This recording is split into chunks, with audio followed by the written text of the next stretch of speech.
अच्छा, last time हम लोगों ने पढ़ा था मेथड ऑफ वर्चुअल वर्क, या जिसे कहते हैं unit load method, theory of structures में। तो उसके अंदर हमने देखा था कि हम लोग फाइंड कर रहे थे डिफ्लेक्शन एंड रोटेशन।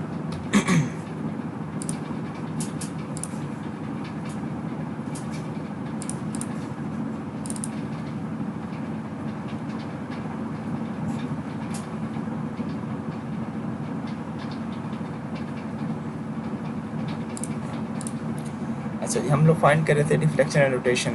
इसमें अब मैं बस समराइज़ कर रहा हूँ, अगर किसी को और डिटेल चाहिए तो पिछला लेक्चर देख लें। अच्छा, उसमें हमने ये देखा था कि हम डिफ्लेक्शन को फाइंड कर सकते हैं इस फार्मूले से, जिसमें लिखा हुआ है हमारे पास डेल्टा इक्वल टू लिमिट छोटा एम बड़ा एम ओवर ई आई। इससे हम क्या फाइंड कर सकते हैं? इससे फाइंड कर सकते हैं डिफ्लेक्शन। डिफ्लेक्शन में ये बताया हुआ कि छोटे एम से मुराद है कि वो वाली मूवमेंट जो वर्चुअल लोड की वजह से है, बड़ा एम इससे मतलब है कि वो वाली मूवमेंट जो एक्चुअल लोड की वजह से है। ई मॉडुलस ऑफ इलेक्ट्रिसिटी है और आई क्या है हमारे पास? Moment of inertia.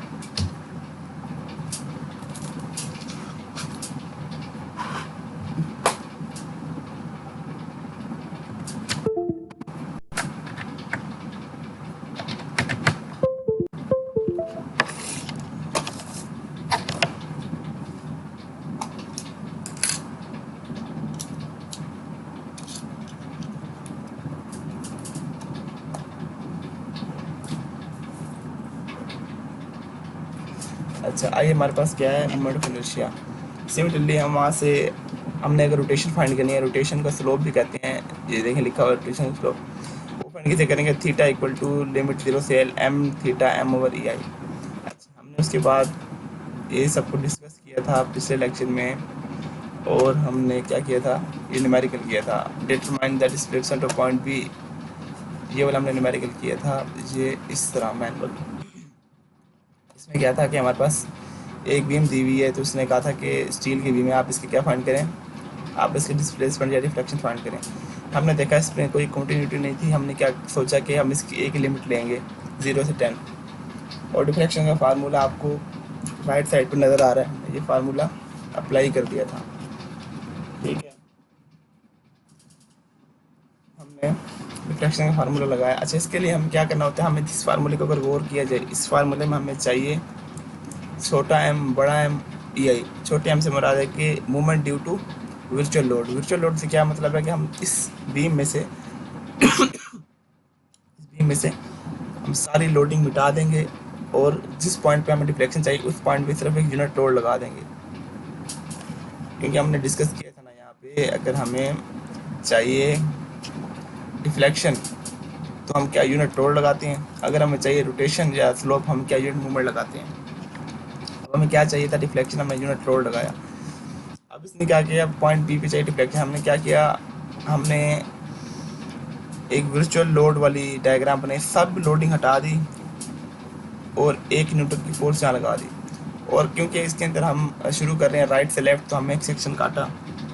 जब हमने एक सेक्शन काटा, इस सेक्शन पे हमने मूवमेंट फाइंड किया था, हमारे पास मूवमेंट क्या आ गई? -1x। अब छोटा एम क्योंकि वर्चुअल, अब रियल लोड की वजह से क्या किया? रियल सिनेरियो में क्या हो रहा है? हमने यहाँ से कट सेक्शन लिया, इस मूवमेंट फाइंड की, मूवमेंट हमारे पास आ गई हमारे 6x²। अब हमने इस मूवमेंट को इस फार्मूले में डाला, देन हमने क्या किया? कैलकुलेटर से सोल्व करके आंसर निकाल लिया, हमारे पास डिफ्लेक्शन की आ गई 150 मिलीमीटर। ठीक है जी। अब सिमिलरली हम इस तरह का, इसमें तो हमने फाइंड किया था डिफ्लेक्शन। अब थोड़ा सा एक और न्यूमेरिकल वो कर लेते हैं। अच्छा, वो मुझे अगला न्यूमेरिकल स्टार्ट करने लगा ना, वो आपको साथ साथ करना पड़ेगा। अगर आप साथ साथ नहीं करेंगे ना तो वो आपसे नहीं होगा। ठीक है, रिकॉर्डिंग का मतलब मकसद ये है कि आप बार बार एक बात वो ना पूछें, आप वीडियो को आगे पीछे करके देख लें। कोई कन्फ्यूजन होगी तो वो हम बाद में डिस्कस करेंगे। अच्छा, अब ये जो ये क्या कहते हैं, इसके जो नोट्स वगैरह है ना, ये जो है कि वो मैं आपको सेंड कर दूँगा। ठीक है।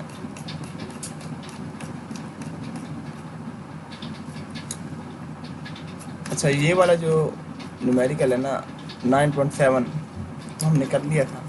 9.8 है, ये आप लोगों की असाइनमेंट होगी।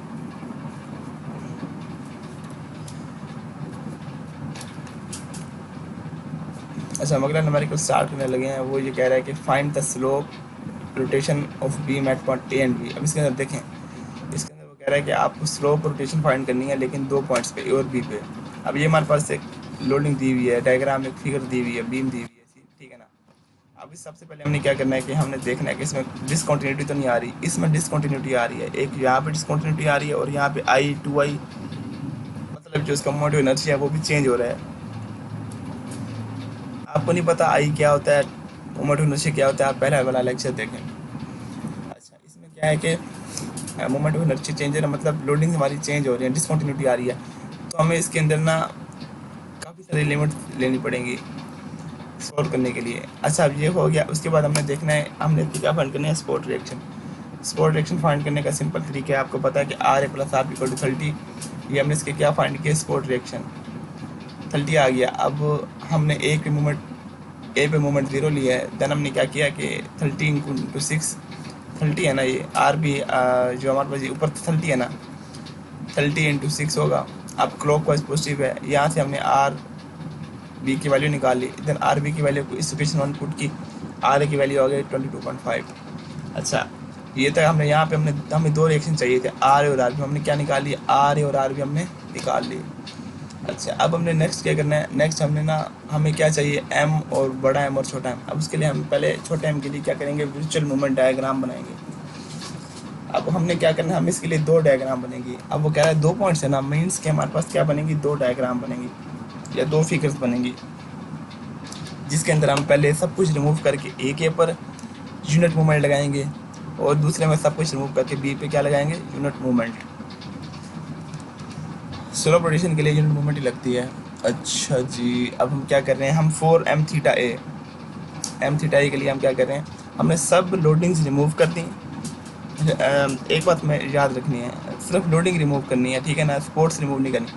हमने ए पे है ना, ए पे हमने क्या कर दिया, ए पे 1 किलो 1 किप्स पर फिट के एफ टी की क्या लगा दी, एक मूवमेंट लगा दी, सब कुछ रिमूव कर दिया। अब इस कंडीशन में हमने क्या फाइंड करना है, हमें क्या चाहिए, मूवमेंट चाहिए, ठीक है ना। इसको हम क्या करेंगे, हमें इसके लिए क्या चाहिए, हमें चाहिए मूवमेंट, वो हम फाइंड करेंगे बाद में। उससे पहले हम इसके रिएक्शन फाइंड कर लेते हैं। अब रिएक्शन होंगे तो मूवमेंट फाइंड होगी ना। अब similarly R A plus R B equal to 0, क्योंकि ऊपर से कोई लोडिंग नहीं है। देन एम ए पे हमने 0 किया। अब देखें, सिग्मा एम ए पे हमने 0 कर दिया। अब ये आर बी एंटी क्लॉकवाइज बनाएगा, एंटी क्लॉकवाइज नेगेटिव होता है, ठीक है ना। R B 1/24। सिमिलरली हमने इक्वेशन 2 में पुट किया, तो हमारे पास आर ए क्या आ गया, 1/24 -1/24।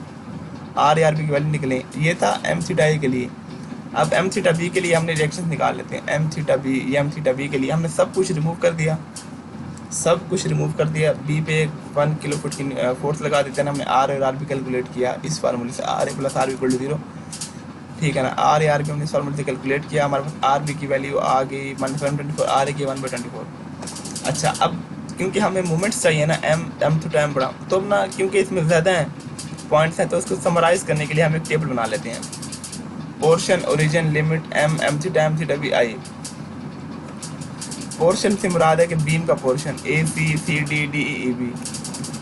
मैं आपको बता दूं बीम का पोर्शन क्या है, A C C D D E B, ये बीम के पोर्शन हो गए। ओरिजिन मतलब आपने शुरू कहाँ से करना है, बीम को देखना स्टार्ट कहाँ से करना है।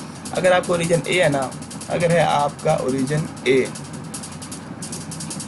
तो आप इस तरफ को चल रहे हैं।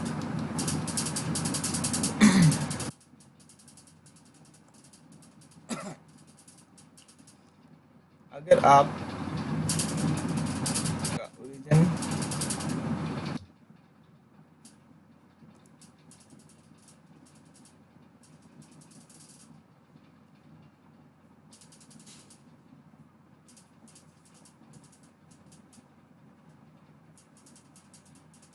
हाँ, मैं कह रहा था कि अगर आपका ओरिजिन ए है, तो इट्स मीन्स कि आप लेफ़्ट से राइट जा रहे हैं, इस तरफ को जा रहे हैं, ठीक है ना।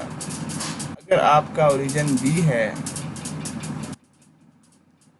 आपका ओरिजिन क्या है, बी, तो आप इस तरफ को चल रहे हैं, इस तरफ को चल रहे हैं, ठीक है। बात क्लियर हो गई ना, ओरिजिन से क्या मुराद है। ओरिजिन ये है तो आप इस तरफ चलें, ओरिजिन पे कम से जा रहे हैं। हम अपना ओरिजिन वो लेते हैं जहाँ पे हमें ना मिनिमम कैलकुलेशन करनी हो। ओरिजिन क्या लेते हैं, जहाँ पे मिनिमम कैलकुलेशन करनी हो।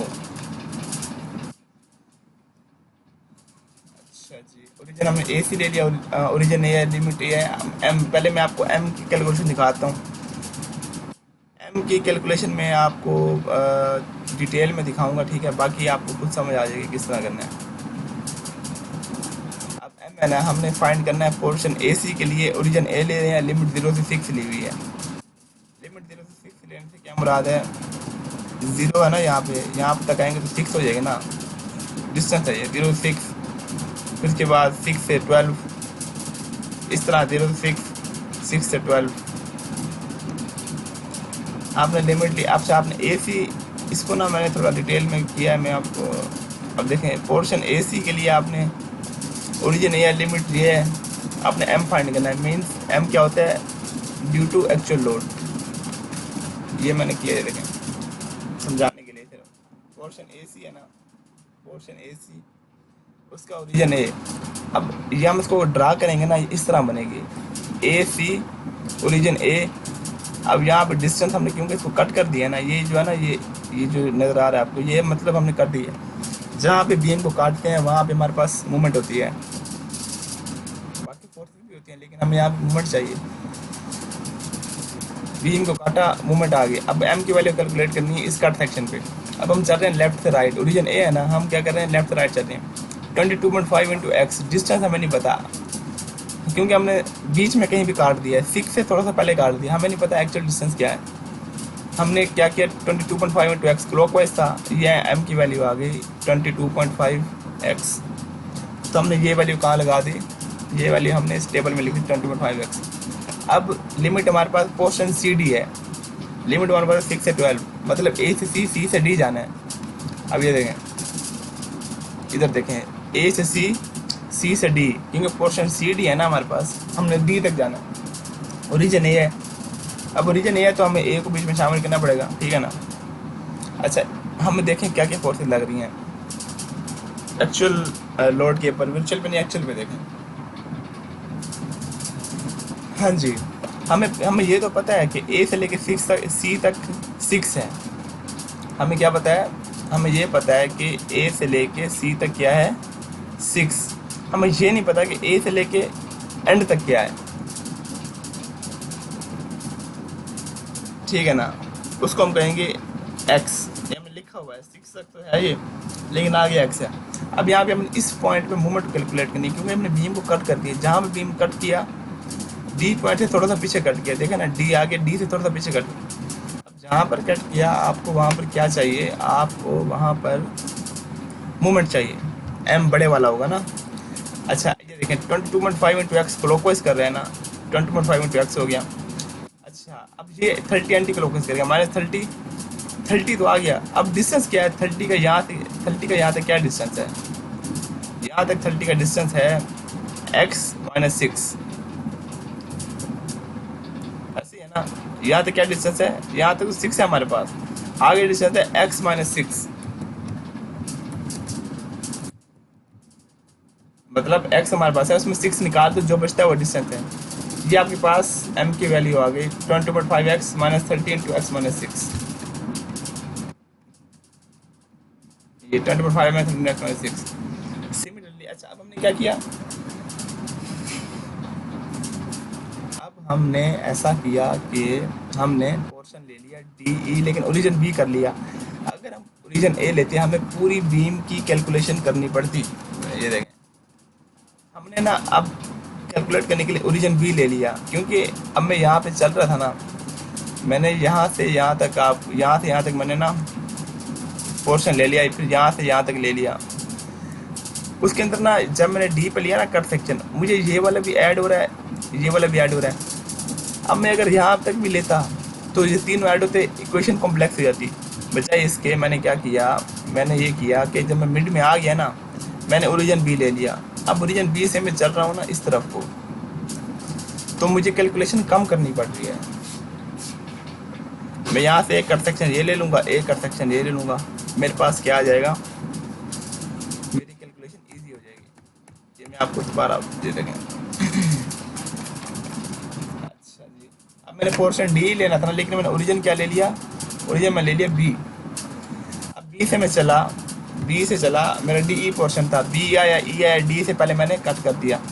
अब ए की फोर्स, बीच में कोई लोडिंग नहीं है, ए की फोर्स है 7.5 की, 7.5 की फोर्स है जब उसने, और डिस्टेंस एक्स है हमारे पास, जब उसने 7.5 एक्स हो गया। अच्छा, क्योंकि हम चल रहे हैं राइट से लेफ्ट, राइट से लेफ्ट क्या होता है कि जो हमारे पास एंटी क्लॉकवाइज होता है वो पॉजिटिव होता है, ये मैंने लिखा भी हुआ आपके लिए। राइट से लेफ्ट क्या होता है, एंटी क्लॉकवाइज पॉजिटिव होता है। तो मैंने 7.5 एक्स ले लिया। सिमिलरली मैंने पोर्शन ई बी के लिए ओरिजिन बी लिया, तो 7.5 एक्स आ गया। अच्छा, ये मैंने आपको इसलिए कहा है कि आप साथ साथ करें। अभी भी जो लोग साथ साथ नहीं करें ना, उनको कन्फ्यूजन रहेगी। अब साथ साथ करेंगे तो ये हल होगा, क्योंकि बार बार पीछे करना वो मसला हो जाता है। अच्छा, पोर्शन ई बी क्या हो गया हमारे पास, 7.5 एक्स आ गया। यहाँ पे कट किया, जहाँ पे कट करती हैं जी वहाँ पर मूवमेंट होती है वो। अब दोनों की 7.5 एक्स आ गई, मैंने यहाँ पे लगा दी 7.5 एक्स। अच्छा जी, उसके बाद हमने क्या करना, एम थीटा ए और थीटा बी, ये हमने डायरेक्ट ही हो जाएंगे। अब एम थीटा ए हमारे पास क्या है, एम थीटा ए क्या होता है, ये आपके पास थीटा ए। अब ये आपके पास क्या है, इसको यहीं से एज्यूम कर लें। पोर्शन आपके पास है ए सी, ओरिजिन ए है, ठीक है। आपने सी से पहले कट करना है, ये यहाँ से आपने कट लगा लिया। अब ये डिस्टेंस आपके पास क्या आ गया, एक्स, डिस्टेंस आपके पास एक्स आ गया ना। अब इस पॉइंट पे मूवमेंट होगी, जो आपकी मूवमेंट होगी वो आपने क्या करनी है, कैलकुलेट करनी है। अब इस पॉइंट पे मूवमेंट आप कैलकुलेट कैसे करेंगे, आप दे देंगे ये 1 के एफ टी क्लॉकवाइज है ना, 1, और यहाँ से क्या है 1 के एफ टी, आपने क्या किया 1, और यहाँ से आ रहे क्या क्या क्लॉकवाइज बना रहा है। अब यहाँ पे क्या मूवमेंट होगी, आर ए इंटू 6। अब ये देंगे 1 माइनस 1/24x। अच्छा जी, अब आर ए आपके पास क्या है, आर ए हमने कैलकुलेट किया था ना, आर ए था -1/24। 1, अब वैसे तो प्लस होगा क्योंकि दोनों सेम क्लॉकवाइज हैं, लेकिन क्योंकि इसकी वैल्यू माइनस में है, -1/24, आपके पास क्या वैल्यू होगी 1 - 1/24। यहाँ पे क्या एज्यूम कर लिया। अब इसी तरह आपने जो है ना थोड़ा सा ना आगे कट सेक्शन ले लिया। अब यहाँ भी आपने मूवमेंट फाइंड कर लेनी है, क्या फाइंड कर लेनी है, मूवमेंट फाइंड कर लेनी है इस सेक्शन पे। अच्छा, जब आपने इस सेक्शन में मूवमेंट फाइंड की तो आपके पास क्या आ गया, आर ए, ये डिस्टेंस आपके पास एक्स बन गया, सारा एक्स डिस्टेंस बन गया यहाँ तक, ठीक है ना, ये बन गया एक्स। अब आर ए इंटू क्या हो गया हमारे पास, आर ए आपके पास क्या है, ये है ना आपके पास, आर ए आपने कैलकुलेट किया है -1/24। अब एक तो हो गया 1, ठीक है, उसके बाद आर ए 24 ऐड होगा। अब यही पॉइंट मूवमेंट आपके पास क्या आ जाएगी, ये देखें 1 - 1/24 सेम, 1 - 1/24 मूवमेंट आ गई इस पॉइंट पे। अब आपने ओरिजिन अपना चेंज कर लिया, ठीक है ना, क्योंकि आपको कैलकुलेशन कम करनी पड़ी। आपने ओरिजिन अपना ये ले लिया, अब आपने यहाँ पे कट लगाया, आप यहाँ से यूँ चल रहे हैं, ठीक है ना। अब आपकी डायरेक्शन क्या है, अब आपकी डायरेक्शन है ये, राइट से लेफ्ट चल रहे हैं। अब आर बी आपको पता है, जहाँ तक डिस्टेंस आपके पास क्या है, एक्स। अच्छा जी, अब आप चल रहे हैं, आपको पता है आर बी आपकी वैल्यू क्या है, आर बी की 1/24, 1/24 into x, anti clockwise positive 1/24x, और इसके लिए भी वही होगा 1/24 इंटू एक्स, वही ना 1/24 इंटू एक्स मीन x/24। ये आपने यहाँ पे लगा लिया। अब सिमिलरली आपने एम सी डब्ल्यू के लिए इस डायग्राम के लिए भी ऐसे कर लेना है, ठीक है, कि हो सके तो उसका प्रिंट करके फिर कर लेना, प्रिंट करो कर लेना बेशक। देन आई, उसके बाद हमें सिंपली लिमिट लेनी है, जो इसके मुताबिक लिमिट है ना, इस फार्मूले में आपने लिमिट डाल लेनी है। थीटा है, लिमिट लिया आपने 0.6 एम थीटा ए, पहले ए के लिए कर रहे हैं ना, एम 22.5x थीटा ए और 24, इन दोनों को आपने फार्मूले में डालना है।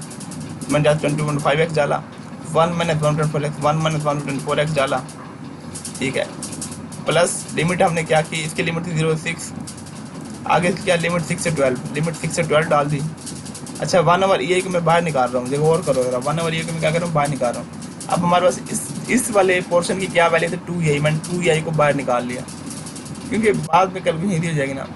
देन हमने इसमें किया एम थीटा, ये वाली वैल्यू ले रहा हूँ, एम थीटा, ये वाली वैल्यू मैं ले रहा हूँ, लिमिट ये वाली ले रहा हूँ, ठीक है। ये किया, इनको मैंने कैलकुलेटर सोल्व किया, ये आंसर आ गया, थीटा की वैल्यू आ गई। अब थीटा बी के लिए मुझे क्या चाहिए, एम थीटा बी। अब मैं थीटा बी के लिए ना इस फिगर को इग्नोर कर दूंगा, मैं क्या लूँगा, मैं एक तो ये लूँगा एम थीटा बी, मैं ये 2 फिगर दूंगा, इसको भी नहीं छोड़ दूंगा क्योंकि थीटा ए के लिए। अब एम थीटा बी के लिए मैंने एम लिया 25 1.4x, इसको मैंने कैलकुलेट किया, सारा वैल्यू आ गई थीटा बी की, इसी फॉर्म में लिखनी है और यही हमारा क्या आंसर आ गया। मैंने अब तक क्या किया, यही आपका आंसर है, इसको छेड़ने की जरूरत नहीं है, यही की शक्ल में आपका आंसर आ गया। In this way you have calculated rotation at point A and point B respectively. ठीक है, इसको प्रैक्टिस करो बहुत दफ़ा, फिर जो कन्फ्यूजन आएगी वो हम इंशाल्लाह नेक्स्ट लेक्चर में डिस्कस करेंगे, या लैब में डिस्कस करेंगे, या शाम में, जब भी डिस्कस करेंगे इंशाल्लाह हम करेंगे। ये इतना मुश्किल नहीं है, मैं आपको ओवर भी दे रहा हूँ, सिंपल है, बस इसको आपने प्रैक्टिस से आएगा। अब मैं चाहता तो ना भी करवाता आपको, लेकिन अब मैं समझता हूँ कि अब आप लोग थ्योरी स्ट्रक्चर्स पढ़ रहे हैं, एटलीस्ट इतनी कैलकुलेशन या इतना तो आपको होना चाहिए ना। तो वो भी आपका है कि आप इसको करें, इसके अलावा फिर एक और सवाल है वो करेंगे।